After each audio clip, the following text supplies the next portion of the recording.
Hello student, welcome to my YouTube channel Basic Agri Hub. I am Neha and today I am here with soil science subject. This is part 2 of soil organic matter. So here we will study about decomposition.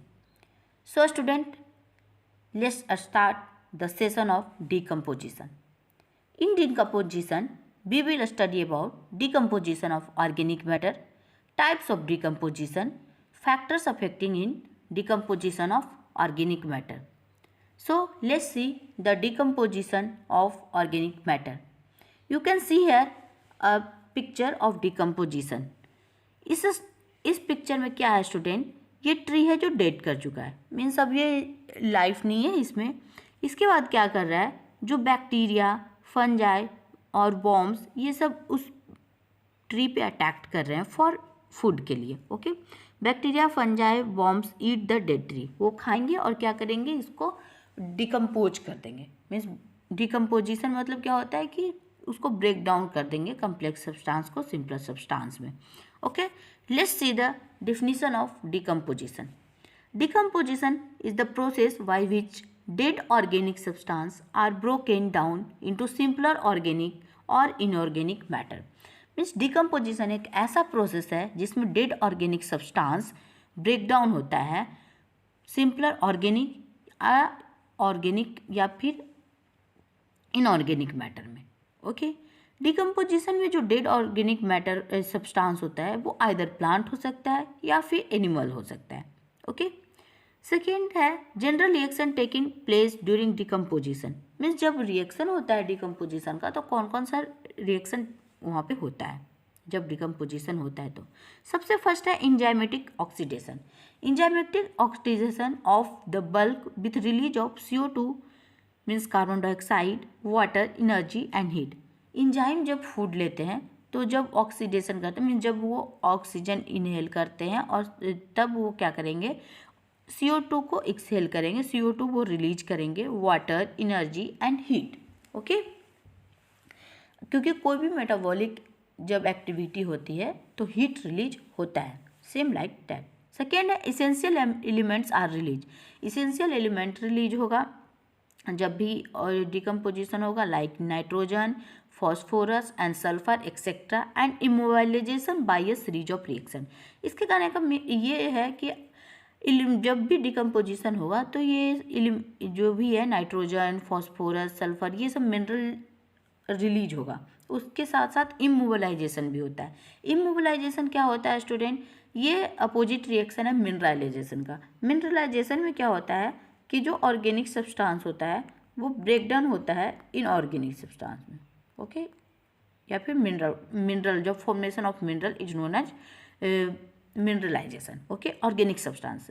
और इसका just opposite जो होता है वो होता है immobilisation, inorganic से organic form करना. ओके, फॉर्मेशन ऑफ थर्ड है formation of compound which are resistant to microbial action. Means ऐसा एक कंपाउंड बनाना जिसमें कि माइक्रोबियल एक्शन अब नहीं हो पाएगा, वो रेसिस्टेंट हो जाएगा, लाइक दैट ह्यूमस. ओके, क्योंकि सारा फूड तो माइक्रोब्स ने पहले ही सारा ले लिया, सारा न्यूट्रिशन, अब उसमें अब कुछ बचेगा नहीं माइक्रोब्स के लिए. माइक्रोब्स के लिए नहीं बचेगा बट हमारे लिए वो हेल्पफुल होगा. ओके, सो वो रेसिस्टेंट कंपाउंड बन जाएगा माइक्रोबियल का. Let's see the formation of products after decomposition. Student, इसका मतलब है कि जब डिकम्पोजिशन होता है तो कुछ तो फॉर्म होता होगा ना प्रोडक्ट, तो वो कौन कौन सा प्रोडक्ट फॉर्म होता है. ये दो पार्ट में है. अंडर एरोबिक कंडीशन में कौन सा, अगर अंडर एरोबिक कंडीशन में डिकम्पोजिशन हुआ है तो कौन सा प्रोडक्ट फॉर्म करेगा, और अंडर एनारोबिक कंडीशन में हुआ है तो कौन सा प्रोडक्ट फॉर्म करेगा. Aerobic means in the presence of air, anaerobic means in the absence of air. Okay, so in aerobic condition they form carbon dioxide, CO2, carbon dioxide, NH4, ammonium ion, NO3, nitrate ion, H2PO4, hydrogen phosphate, SO4, sulfate and H2O, water. Okay, ये सब and कुछ plant nutrient भी release होगा, कुछ plant nutrient भी form करेगा, like calcium, magnesium, iron, copper, zinc etcetera, और भी बहुत सारी चीज़ फॉर्म करेंगे. ओके, इसमें क्या फॉर्म हो रहा है student, CH4, methane, organic acid like lactic, propanoic, butyric, यहाँ पे भी ammonium ion, virus amine residue, okay, ये सब फॉर्म करेगा एंड ह्यूमिक सब्सटेंस। ओके, आगे इस लेक्चर में देखेंगे ह्यूमिक और नॉन ह्यूमिक सब्सटेंस क्या होता है। Let's see the type of decomposition. Okay, कि किस किस तरह का डिकम्पोजिशन होता है, कैसे डिकम्पोजिशन होता है। यहाँ पे टाइप्स है डिकम्पोजिशन का बेस्ड ऑन सॉल्युबिलिटी, मतलब कहाँ सॉल्यूबल है। ओके, वाटर में सॉल्यूबल है, वाटर में इनसॉल्यूबल है, या फिर ईथर में सॉल्यूबल है, ये डिपेंड करता है। तो फर्स्ट है डिकम्पोजिशन ऑफ सॉल्यूबल सब्सटेंस, मतलब उस सब्सटेंस का जो कि सॉल्यूबल है। डिकम्पोजिशन ऑफ इनसॉल्यूबल सब्सटेंस, जो कि इनसॉल्यूबल है। Decomposition of ether soluble substance, वैसा सब्सटेंस जो ईथर में सॉल्यूबल है। Decomposition of lignin. ओके, ये 4 टॉपिक टाइप डिकम्पोजिशन का पढ़ेंगे। Let's see one by one. First, decomposition of soluble substance. Okay, soluble substance when glucose is decomposed under aerobic condition, this reaction is under like, ये अगर मान लीजिए aerobic और anaerobic दोनों condition इसमें देखेंगे। सबसे फर्स्ट अगर एरोबिक कंडीशन में देख रहे हैं, डिकम्पोजिशन होगा जो सॉल्युबल सब्सटेंस का। अगर एनारोबिक जैसे कि ग्लूकोज, ओके, ये ग्लूकोज है। ओके, इसका डिकम्पोजिशन कैसे होगा, शुगर होगा, शुगर ऑक्सीजन के साथ मिक्स होगा। ये जो जब कोई भी सब्सटेंस के साथ ऑक्सीजन मिक्स होता है तो उसको ऑक्सीडेशन कहते हैं। ओके, शुगर के साथ ऑक्सीजन मिक्स होगा और वो क्या बनाएगा, carbon dioxide and water. Okay, under partially oxidised condition, मान लीजिए कि फुल्ली ऑक्सीडाइज नहीं हुआ है, मतलब पार्शियली ऑक्सीडाइज्ड कंडीशन है, तो क्या बनाएगा, sugar plus oxygen, aliphatic acid. Okay, aliphatic acid like acidic, formic acid, ये सब फॉर्म करने वाला है। ओके, और alcohol like ethyl alcohol. Okay, some reaction, कुछ रिएक्शन जो होते हैं जैसे कि अमोनिफिकेशन, ये है under aerobic. Okay, under aerobic condition में ammonification, organic nitrogen, polypeptides, peptides, amino acid, amine और एमोनियम आयन, एमाइन। ओके, वो हम लोग देखेंगे इस प्रोसेस में। सबसे पहले है अमोनिफिकेशन। अमोनिफिकेशन का मतलब क्या होता है, अमोनिफिकेशन मीन्स अमोनिया का फॉर्म करना। ओके, अमोनिफिकेशन मीन्स अमोनिया का फॉर्म करना। The transformation of organic nitrogenous compound like amino acid, amides, ammonium compound, nitrate into ammonia is called as ammonification. इसमें क्या होता है स्टूडेंट, कि मतलब जो ऑर्गेनिक नाइट्रोजिनस कंपाउंड होता है, चाहे ऑर्गेनिक नाइट्रोजन कंपाउंड जैसे अमीनो एसिड हुआ, एमाइड्स हुआ, अमोनियम हुआ, वो क्या फॉर्म करेगा, अमोनिया के रूप में। इसका एक हम लोग देखते हैं डायग्राम यहाँ। अमोनिफिकेशन में क्या हो रहा है, जैसे ये प्लांट है, ठीक है, वो डिकम्पोजिस सॉइल बैक्टीरिया क्या करेगा, अमोनियम के फॉर्म में बना देगा। ओके, इसी को कहते हैं अमोनिफिकेशन। ओके, अमोनिफिकेशन हुआ यहाँ पे, तो क्या बना दिया, अमोनिया फॉर्म कर दिया with the help of soil bacteria. Okay, let's see the nitrification. Nitrification is the process of conversion of ammonia into, अब ये क्या कंटिन्यूअस प्रोसेस है, जैसे कि कोई भी ऑर्गेनिक नाइट्रोजिनस कंपाउंड हुआ, उससे ऑर्गेनिक नाइट्रोजिनस कंपाउंड से क्या बनाया, फिर नाइट्रोजिनस कंपाउंड से बनाया अमोनिया। ठीक है, अमोनिया से क्या बनाएगा, नाइट्रेट और नाइट्राइट। नाइट्रेट और नाइट्राइट अगेन डीनाइट्रिफिकेशन के अंदर जाएगा और वो बना देगा नाइट्रोजन। और ओके, तो यहाँ पे देखते हैं नाइट्रिफिकेशन क्या होता है, the process of conversion of ammonia into nitrites and then into nitrate. यहाँ पे 2 प्रोसेस होता है नाइट्रिफिकेशन में, फर्स्ट अमोनिया से नाइट्राइट बनता है एंड देन नाइट्रेट बनता है। इसमें 2 बैक्टीरिया भी इन्वॉल्व होते हैं। चलिए इसमें हम देखते हैं कि नाइट्रिफिकेशन में क्या होता है। ठीक है, सबसे पहले यहाँ पे देखिए अमोनिया, ठीक है, यहाँ से स्टार्ट होता है अमोनिया, अमोनिफिकेशन के से प्रोसेस से बना। अमोनिया पे नाइट्रोसोमिनास एक्ट किया एंड वो बनाया नाइट्राइट। ओके, पहले अमोनिया से नाइट्राइट बनता है with the help of Nitrosomonas. Okay, and then from nitrite to nitrate बनता है वो नाइट्रोबैक्टर। तो आप स्टूडेंट हमेशा ध्यान रखिएगा कि 2 हेल्प करता है नाइट्रिफिकेशन में, नाइट्रोसोमनास एंड नाइट्रोबैक्टर। किस किस पोजीशन पे, अगर अमोनिया से नाइट्राइट बन रहा है देन नाइट्रोसोमनास, एंड अगर नाइट्राइट से नाइट्रेट बन रहा है then Nitrobacter. Let's see the denitrification. Okay, what is denitrification, ये नाइट्रिफिकेशन का जस्ट अपोजिट है, क्योंकि नाइट्रिफिकेशन में अब अमोनिया से बन रहा था नाइट्रेट नाइट्राइट, इसमें अपोजिट होगा। This reaction which involves conversion of soil nitrate into gaseous nitrogen और nitrous oxide is called denitrification. या फिर तो वो गैसियस नाइट्रोजन फॉर्म कर रहा है, ओके, या फिर अगर वो नाइट्रस ऑक्साइड फॉर्म कर रहा है देन उसको डीनाइट्रिफिकेशन कहेंगे। अगर रिवर्स रिएक्शन हो रहा है देन, यहाँ पे आप देखिए जैसे ये नाइट्रेट था, ठीक है, इसका उल्टा हो रहा है, अब ये नाइट्राइट बन रहा है। नाइट्रिफिकेशन में क्या होता था, नाइट्राइट से नाइट्रेट बनता था। डीनाइट्रिफिकेशन में क्या होगा, नाइट्रेट से नाइट्राइट बन रहा है, ये भी डीनाइट्रिफिकेशन हुआ। अगर नाइट्राइट से नाइट्रिक एसिड बन रहा है तब भी डीनाइट्रिफिकेशन हुआ, ओके। जनरली हम लोग क्या पढ़ते हैं, नाइट्रेट नाइट्राइट कन्वर्ट हो जाता है नाइट्रोजन गैस में, ओके, तो उसे क्या कहते हैं, डीनाइट्रिफिकेशन कहते हैं, ओके स्टूडेंट। अब हम लोग आगे पढ़ेंगे इसमें अंडर वो जो हम लोग अमोनिफिकेशन, नाइट्रिफिकेशन, डीनाइट्रिफिकेशन जो हम लोग स्टडी किए अंडर एरोबिक कंडीशन में, ओके। अंडर एनारोबिक कंडीशन में क्या फॉर्म करेगा, अंडर एनारोबिक कंडीशन में क्या होगा, जो ग्लूकोज है C6H12O6 वो क्या अंडर एनारोबिक कंडीशन में क्या फॉर्म करेगा, lactic acid, butyric acid, ethyl alcohol और are form protein and other nitrogenous compounds are converted into elemental nitrogen. इसमें क्या होगा, ये भी एलिमेंटल नाइट्रोजन में कन्वर्ट हो जाएगा। या फिर जो ग्लूकोज है जैसे एनारोबिक कंडीशन में, मतलब in the absence of air में lactic acid, butyric acid, ethyl alcohol ये सब फॉर्म करेगा, okay. Let's see second decomposition of insoluble substance. अब हम लोग क्या पढ़ने वाले हैं, इनसॉल्युबल सब्सटेंस का डिकम्पोजिशन। लाइक फर्स्ट हम लोग क्या पढ़ेंगे, ब्रेक डाउन ऑफ प्रोटीन। अब प्रोटीन कैसे ब्रेक डाउन होता है, जो during the course of decomposition of plant material the proteins are first hydrolyse into number of intermediate product. अब क्या होता है, मान लीजिए प्रोटीन का डिकम्पोजिशन होता है, ये तो इनसॉल्युबल है, सॉल्युबल होगा नहीं, इसलिए जब इसका डिकम्पोजिशन होता है तो प्रोटीन जो होता है वो हाइड्रोलाइज होता है। हाइड्रोलाइज मीन्स क्या होना, ब्रेक डाउन होता है, ठीक है। तो वो बहुत सारा प्रोडक्ट बनाता है, जैसे hydro means water, okay, first मतलब वाटर के प्रेजेंस में ये हाइड्रोलाइज्ड होगा, ब्रेक डाउन होगा, ओके।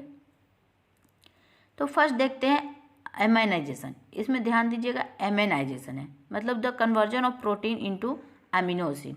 सबसे पहले क्या, प्रोटीन किस चीज़ से मिलकर बना होता है, एमिनो एसिड से। तो जब प्रोटीन ब्रेक डाउन होगा तो किस चीज़ में ब्रेक डाउन होगा, एमिनो एसिड में।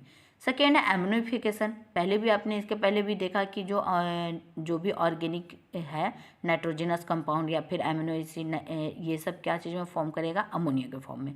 यहाँ पे भी प्रोसेस होगा, कन्वर्जन क्या होगा, एमिनो एसिड का एमाइड्स या फिर एंडेमाइड्स टू अमोनिया, अमोनिया के फॉर्म में होगा, ओके।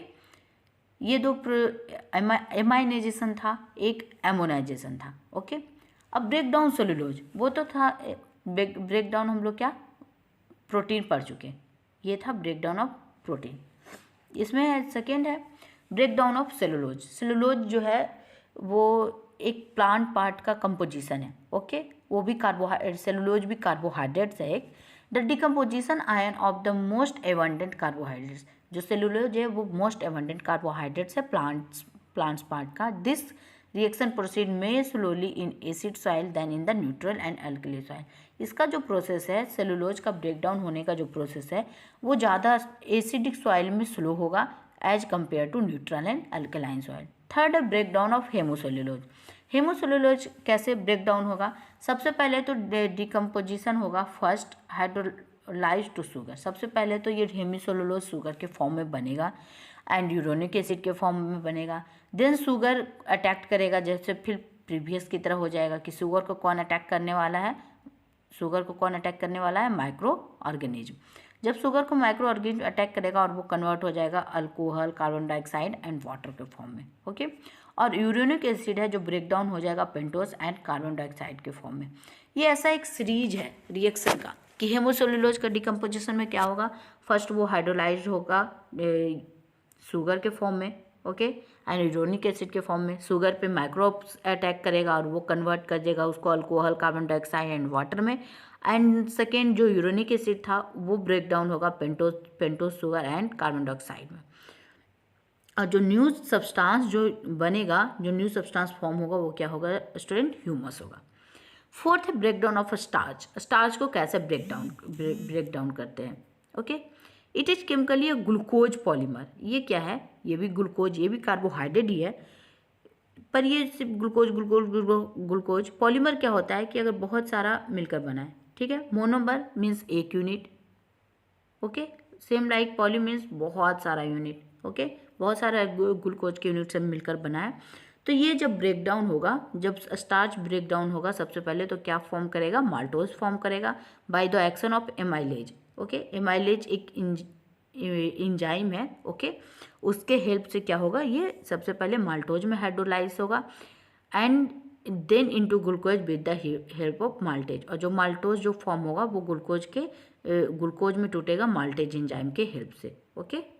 स्टार्च को जो ब्रेक डाउन करता है जो एंजाइम, उसको एमाइलेज कहते हैं, और माल्टोज को जो एंजाइम ब्रेक डाउन करता है उसको माल्टेज कहते हैं, ओके। ASE ये सफिक्स है एंजाइम का, okay. Let's see decomposition of ether soluble substance. जो भी ईथर सोल्यूबल सब्सटेंस होगा लाइक फैट्स एंड ग्लिसरॉल, या जो फैट्स सॉरी वो ईथर सोल्यूबल सब्सटेंस है फैट्स, उसमें क्या होगा कि फैट्स ब्रेक डाउन होगा ग्लिसरॉल एंड फैटी एसिड में, okay. And then glycerol break down किस में होगा? कार्बन डाइऑक्साइड एंड वाटर में। ये भी सीरीज ऑफ रिएक्शन है। पहले फैट डिकम्पोजिशन होगा ग्लिसरॉल एंड फैटी एसिड में, देन ये ग्लिसरॉल होगा कार्बन डाइऑक्साइड एंड वाटर में। फोर्थ है डिकम्पोजिशन ऑफ लिग्निन। लिग्निन बहुत स्लोली डिकम्पोजिट होता है, ये बहुत ज़्यादा रेसिस्टेंट है, ओके। डिकम्पोजिशन होने में ये बहुत टाइम लेता है। Lignin decompose slowly, much slower than cellulose. Complete oxidation give rise to carbon dioxide and water. बोल रहा है कि लिग्निन बहुत स्लोली डिकम्पोज होता है, और कोई भी डिकम्पोजिशन होगा तो सबसे सिंपल सब्सटेंस में ब्रेक डाउन होगा। सबसे सिंपल सब्सटेंस क्या बनाएगा? ये carbon dioxide and water, okay. एक सल्फर कंटेनिंग ऑर्गेनिक कंपाउंड्स। मान लो कोई ऐसा ऑर्गेनिक कंपाउंड है जिसमें सल्फर कंटेन किया हुआ है, ठीक है, तो वो क्या किस चीज़ में कन्वर्ट होगा? सल्फेट में, hydrogen ion plus energy by sulphur oxidising bacteria, okay.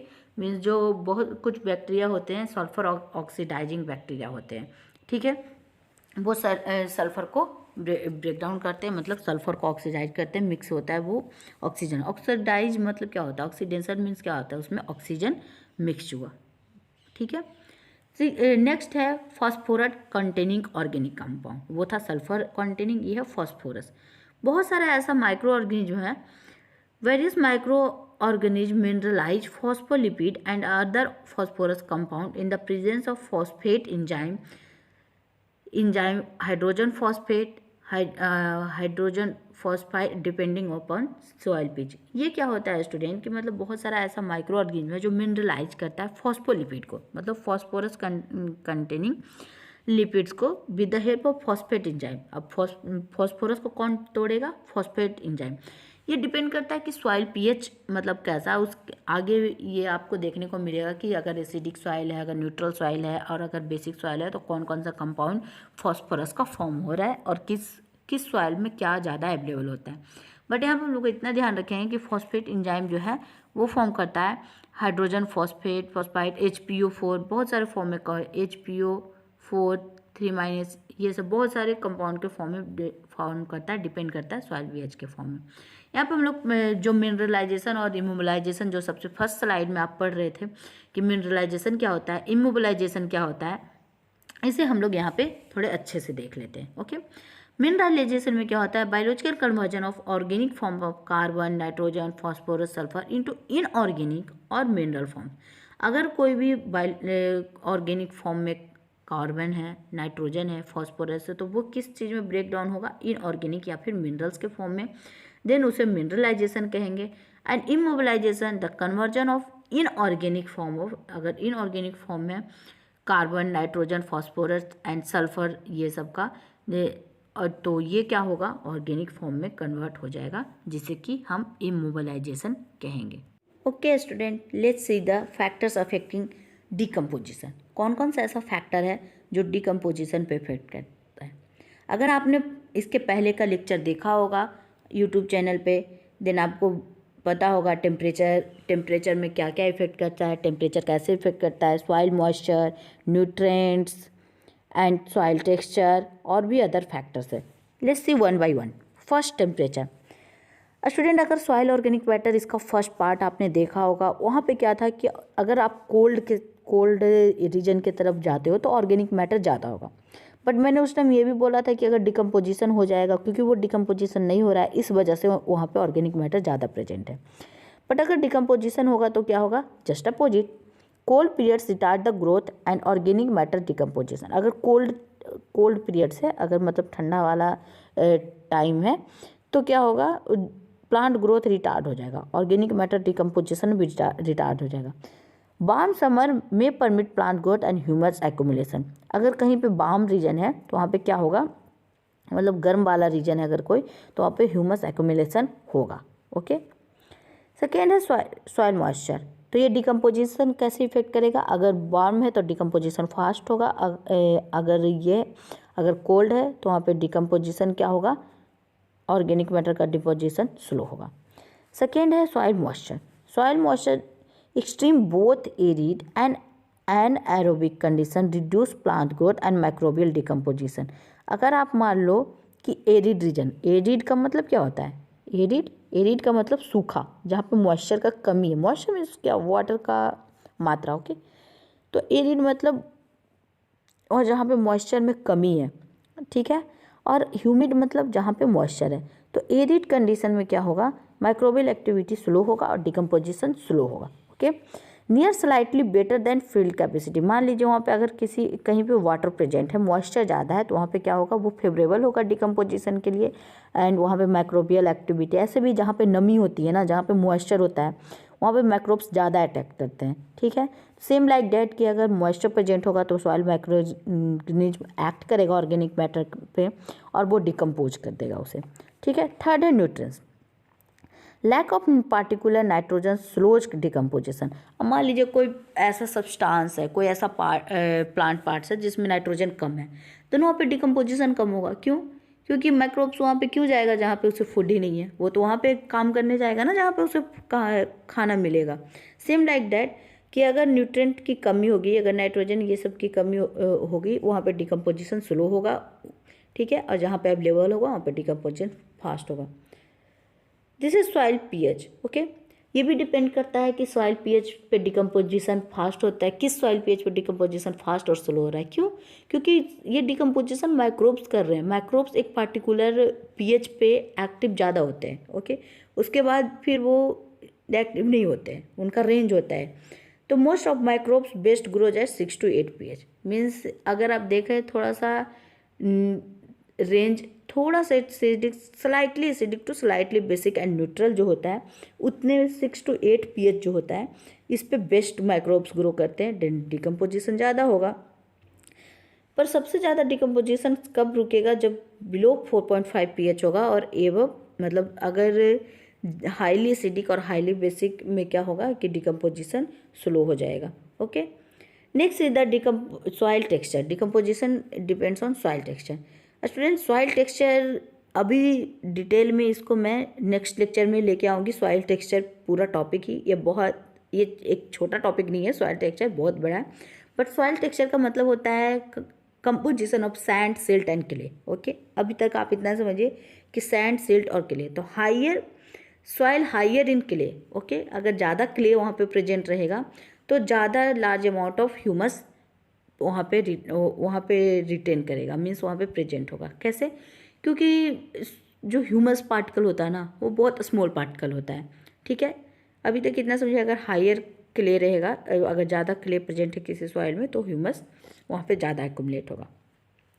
Other factor, और भी सारा फैक्टर है, जैसे कि toxic levels of elements like aluminium, manganese, boron, selenium, chlorine, excessive soluble salt, said and organic phytotoxin in plant material.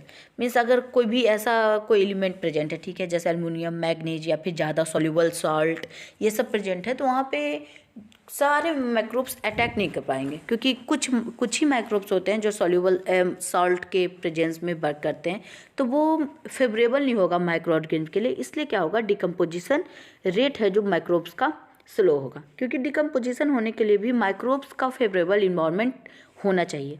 I hope student आपको ये lecture समझ आया हो। अगर आपको ये लेक्चर में कोई भी प्रॉब्लम या फिर कोई भी टर्म ना समझ आया हो, देन मुझे कमेंट बॉक्स में आप लिख दें। एंड स्टूडेंट, इसे अगर आपको ये सेशन अच्छा लगा हो देन आप लाइक करें, सब्सक्राइब करें, शेयर करें। एंड अगर आपको ये पीपीटी स्टडी मटेरियल चाहिए देन आप टेलीग्राम ज्वाइन कर सकते हैं, डिस्क्रिप्शन बॉक्स में उसका लिंक अवेलेबल होगा। एंड आप सर्च भी कर सकते हैं Basic Agri Hub. Thank you student.